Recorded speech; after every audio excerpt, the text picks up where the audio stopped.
It's a good start for England, particularly after the World Cup performance. The players have responded really well and we look forward to moving forward again. England's results so far in 2016 must surely put them in contention for the World Rugby Team of the Year award. It's been a remarkable transition from where they were less than 12 months ago. Now Foley, little dummy, Foley's going through! And Gito to round it off. Australia have dumped the hosts out of the competition. Stuart, you're out of your own World Cup with a game to spare. Can you even begin to describe the emotions right now? Not really, no, just because it's... 6 weeks later, Eddie Jones took charge. Yeah, for me, this is a once-in-a-lifetime opportunity, to coach England, particularly, England that has a lot of potential, has a lot of good players, that hasn't been doing so well lately. So it's a fantastic coaching opportunity.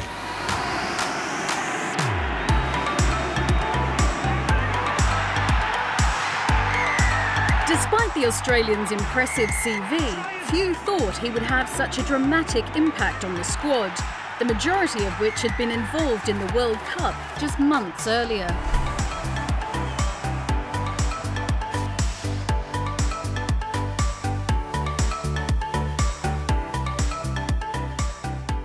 Certainly, if you look at the history of the game in England, the Grand Slam wins are far and few between, so to achieve that honour is a great achievement for the team. I've always taken the approach you make changes over time. I think, in sport, and particularly international sport, where you've got to keep on winning, if you make too many abrupt changes, it's too difficult to win.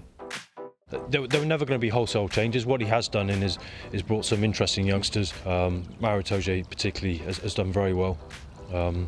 So yeah, it was more sort of an evolution rather than a revolution in personnel. I think it's a change in the attitude, the change in maybe the character. Some of the characters are allowed to now come out of their shells, and I think that's made a massive difference because you see a lot of players playing with a lot more freedom now. Playing style and confidence were tested on a 3-game tour to Australia, where England had never previously won a series.